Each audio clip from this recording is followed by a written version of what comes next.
Hello, I'm Casey Aiken, and this is 21 This Week. Coming up next, with inflation over 8%, what will be the impact on Maryland congressional races? Ballot initiative would legalize recreational marijuana use. Is that a good idea? Can Dan Cox follow the Governor Youngkin playbook for victory in the Maryland governor's race? And Montgomery County Council promotes car-free day. Our panel of insiders will give you the story behind the story. We're joined by former state delegate Maricé Morales and president of the Montgomery County Federation of Republican Women, Lori Halverson. Stay tuned for these stories and more on the next 21 This Week.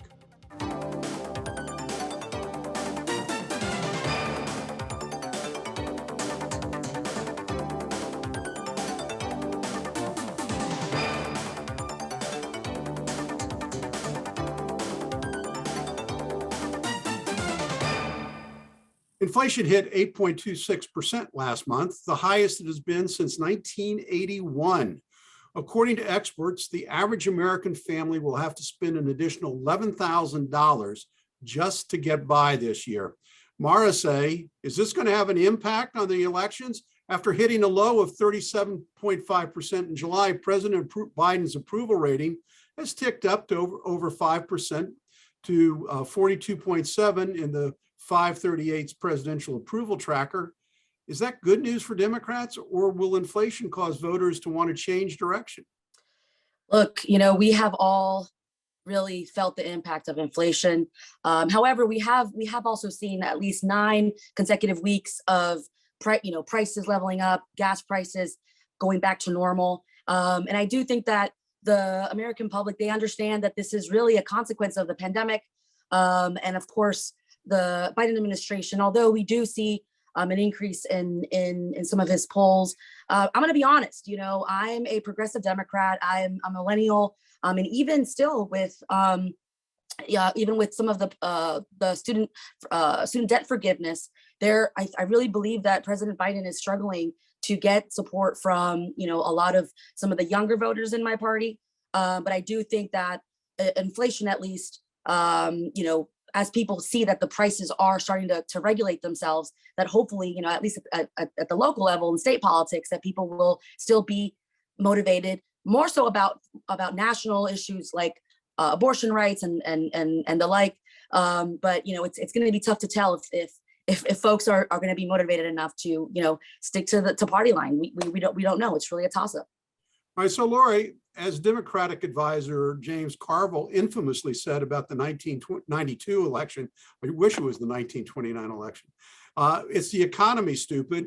With these awful inflation numbers, I mean, the fact, in overall inflation may be 8.26, but household inflation, the cost of goods for your household and groceries is 13.5%. So is it going to have an impact on congressional races? I think the Maryland news media is really good at helping Democrats to keep their head in the sand. If you look at the Inflation Reduction Act, most economists agree that it's not going to have any effect on inflation. And I think it's just gas prices that are decreasing right now. And it's just right before the election. So I wonder if politics has anything to do with that. And despite inflation and Baltimore's crime issues and education tanking and companies not coming to Maryland, I mean, Marylanders are somehow just putting party first, even if it countermands their own interests. So I think Trump derangement syndrome is still surviving in Maryland. And we need to look at the Republican candidates. Our news media has failed to talk about that we have 11 very capable women in the Montgomery who are Republicans running for office in Montgomery County, and we don't hear anything about them. Well, let's stick to the congressional races right now. And we only have really 2 maybe competitive races in our congressional delegation. One is District 6 with David Trone and Neil Parrott, excuse me, and District 1 with Andy Harris and I'm forgetting her name. Heather Meserve. Huh? Heather Meserve. Heather Meserve, thank you. So those are really the only 2 competitive races because of gerrymandering. So will these household inflation numbers make voters angry and want to make a change? You got about 30 seconds each. I'll start with Marissa. I would say that Trone is I think even though it's competitive, like he has beat a Parrott before, I don't think that Parrott has made the moderate Republican brand. I mean, I served with him, and he is by no means moderate, even though he may be wanting to distinguish himself from some of the Trump supported candidates. So I think from the District 6 race, I don't really see Parrott. Quickly, we got to give Lori a chance. I would say, Parrott has a chance because the district has changed in his favor. So I think he has a good chance. He's got a great winning agenda. All right. Well, we'll see if the voters are frustrated enough to make any changes in our or whether gerrymandering rules the day. All right.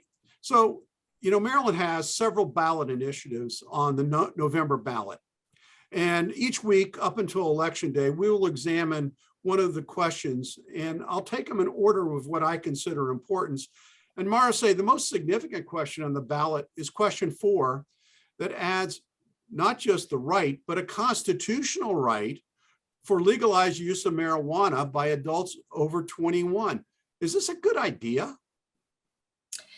I think yes, and not just in Maryland, but the American public agrees with this.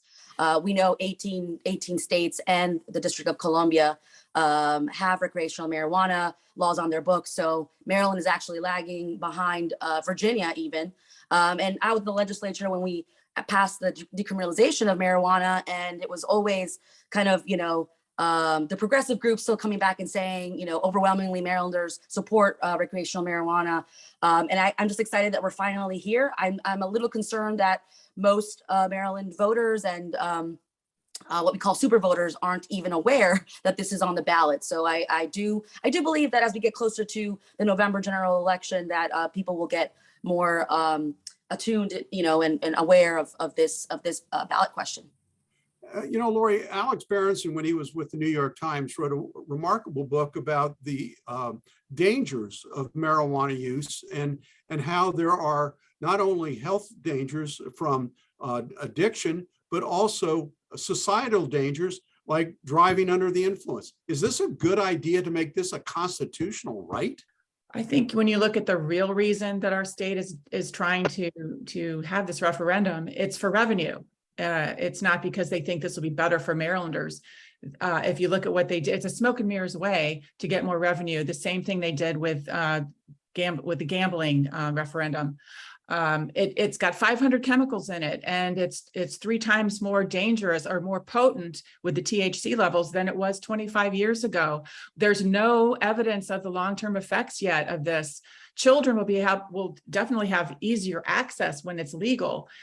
Is this right for Maryland? I think that we really need to step back and look at the real reason. It's for revenue, and can we do things better for Marylanders than just try to add something that's going to possibly increase our achievement gap for education and, make everyone just more lackadaisical about life. When you take the more pot you take, evidence shows you don't care as much about your life, and your relationships suffer. And I mean, it doesn't look good overall if you take marijuana regularly. So do we want to encourage that in our state? I don't think that's the right answer. Well, Marissa, I've always been a little, confused by the fact that there is so much anti-smoking, tobacco smoking fervor. We want to not only ban cigarettes, we want to ban vaping as well. But when it comes to marijuana use, people ignore, or proponents ignore, the dangers. Why is that? That's an excellent question, Casey. And really, this is about selling it and regulating it, right? So as long as you still create an opportunity for the Black market, then these products, because let's be honest, the public, they have access to it, they're exposed to it, through dispensaries right now. So why not, be at the forefront of promoting a safe way to be able to consume. Now, look, any substance abuse issue, we can argue this to death. Alcohol is bad for you, smoking is bad for you. But at this point in time, The American public has spoken. The majority of Marylanders believe that recreational marijuana, is the way to go, and we should regulate it, tax it, and at the end of the day, people will act within their best interest, right? Well, if you there's look going at to be abuse, like just with any other substance, but that's just, it's part of life, unfortunately. Yeah, it's illegal in China. It's illegal in Russia. Our enemies aren't going to be getting high on pot as much as Americans will. And what's that going to do for our country's security and safety? I think that we also really know should be that going the advanced European nations also, Holland comes to mind. Well, we've only got 30 seconds left, and I'm going to steal it for myself. I'm against this. I'm against it because I don't think it should be a constitutional right in our Constitution, because I think it's very difficult to amend the Maryland Constitution. And number two, I am opposed to the legalization of marijuana for even recreational use. I think it's a bad idea. The negative consequences that are from health and from safety are too important to ignore. And I hope the Maryland electorate will reject it. When we come back from this short break, we're going to focus on the governor's race and the county's car-free day. What a wonderful idea. Stay tuned. Welcome back. On September 20th, just a couple of days ago, the reliable Goucher College Poll was released, and it showed the Democratic candidate for governor, Wes Moore, had a 22% lead over Republican State Delegate Dan Cox. Now, with 4 weeks before the start of early voting, can the conservative candidate narrow the difference, or is it just smooth sailing for the first-time candidate, Wes Moore? Lori, in neighboring Virginia, Glenn Youngkin started out with a deficit, but he demonstrated that a polling deficit can be quickly turned around if one strikes the right note with voters. Youngkin's formula for success was parental choice in education and being strong on crime. Can Cox strike the right chord with Maryland voters?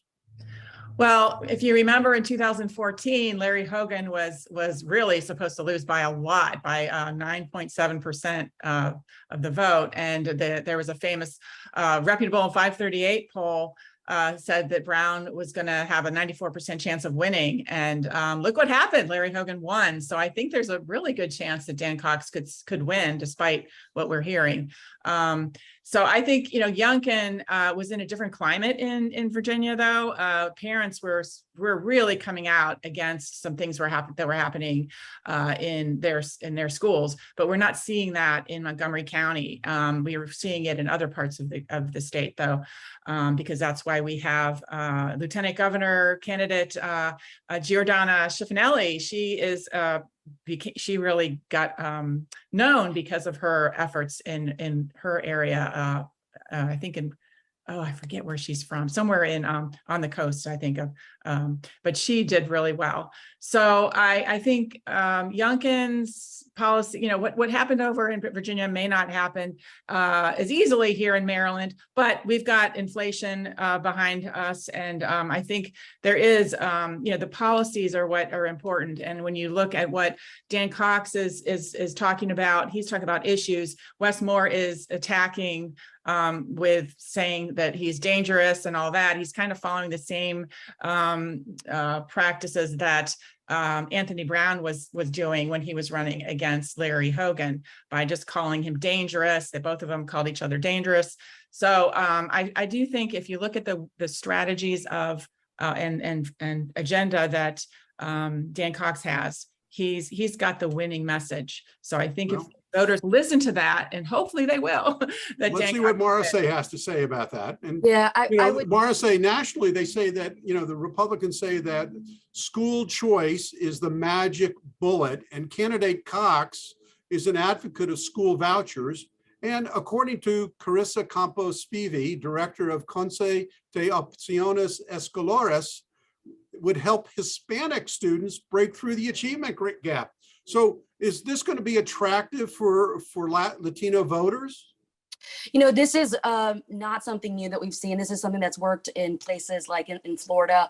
And listen, I'm Hispanic, and it's true that a lot of Hispanic families, given their faith, tend to send their children to private schools, to Catholic schools. However, this is a class issue. So it's still, high income earner Hispanics that do this. Now, I would say that if the Democrats don't have a counter, right, because a lot of times Republicans do have an edge in being able to coin, and having campaigns like this, the Democratic Party has not done enough to court the Hispanic vote. And I've been one of those individuals who has spoken about that. So I would say that we do need the Republican Party is doing a good job of courting some of the minorities. Now, with the backing of Baltimore City, Prince George's County, and Montgomery County of the Wes Moore campaign, I think that we should leverage more some of our minority kind of strategies, with the Latino caucus, the Asian Pacific Islander, and the Black caucus. So I think that, Wes Moore kind of partnering up with Casa de Maryland and the Teachers Union and some of these progressive groups, they're doing some, but they're not doing enough to kind of to counter some of these issues that, really. Let me go back to Lori on this, because Go ahead. I mean, I think, obviously candidate Moore has the backing of the Teachers Union. And the real question, Lori, for you is, a 9-point gap is one thing. A 22-point gap is another. Can Cox get traction in the next 4 weeks to overcome this? I think he really has to focus on his issues. And if the voters look at the tax and spend, it's going to be tax and spend with Moore. That's what he's going to do. He was the CEO of Robinhood. He's used to taking from the rich to give to the poor. And and that's when he had to use his suave, polished demeanor to get people to donate. He will have our tax money to just spend as he wishes. But how is Cox going to get traction, Lori? I mean, the media is ignoring his campaign, and if they don't ignore it, they attack him. He is So getting traction. Can he break through? He is out there meeting the voters. I was with him at when he talked to someone for a half an hour and changed her opinion or mind. So Lori, he's meeting people. I got to give Marcy the last word. Yes. Marcy, can Cox make up the difference or not? I don't think so. And just to distinguish from a comment earlier, even though it may be seen as something that Anthony Brown was doing in the past, this was pre-Trump years. And so Dan Cox, proudly using that endorsement, I don't think that speaks to Maryland values, and I don't think that he's going to be able to. Well, you have the last word, because now we're going to go on to the topic, which I just think is delicious. Because I'm so woke, I chose this topic, and the viewers, you may not have noticed it because you were stuck on the Beltway. You might have been stuck on I-270, but Thursday, September 22nd was, guess what? It was car-free day in Montgomery County. Isn't that special? One of those endless efforts by the county elite to scold and hector Montgomery County residents, you got it, about the evils of automobiles. They're terrible. Lori, let me get this straight. Nobody wants to ride Metro because of safety and reliability concerns, and nobody wants to use the ride-on buses because they're not reliable and they don't go across country. They're inconvenient. Why does the county council hate Montgomery County residents and want to make our lives more difficult? Okay, I don't think they hate us. Oh, yes, they do. But they hate automobiles and they hate us. They think that they are our parents and that they know better than what we know. And they think that we all should be taking the transit while they can drive their car to work every day. So I think and they believe somehow that what happens in Montgomery County by changing all these policies to lower our carbon footprint here in little Montgomery County will have an effect on the entire world. All oxygen levels will change because of that. I just think they're not really balanced in how we're balancing what's going on with businesses versus the environment. I think they're not looking practically at what we need to do in a slow, measured way to make sure we're taking care of our constituents, our citizens.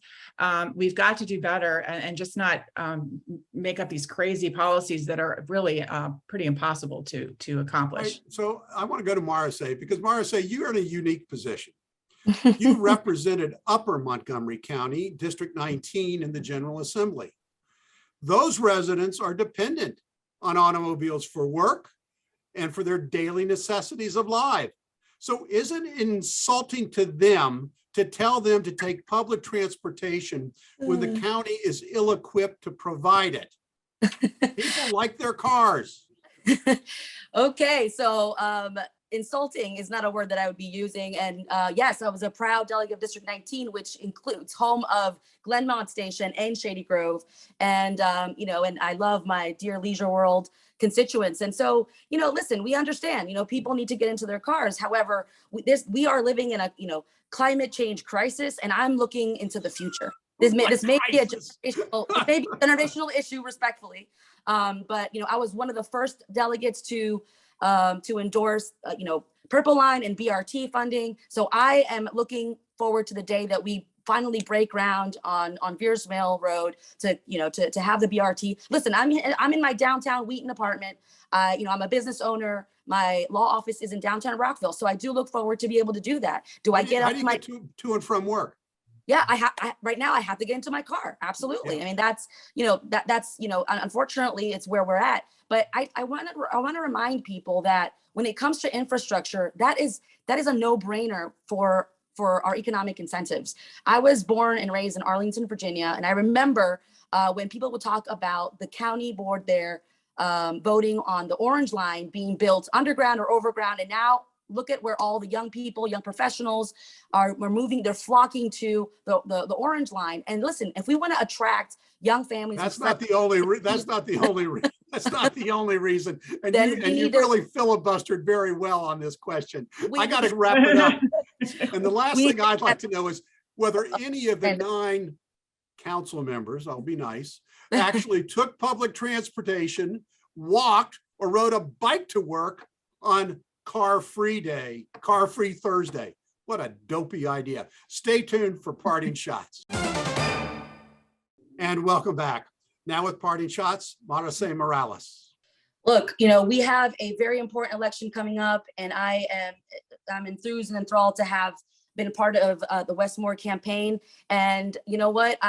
Just to let you guys know, I hope that we continue to have more car-free days in Montgomery County, because we need to change the culture. We need to change the culture at some point. So I don't think it's a dopey idea at all. And Councilmember Evan Glass did actually take mass transit to work, and he went into the county office building. So I want to say you're not the first panelist to call me dopey. That's okay.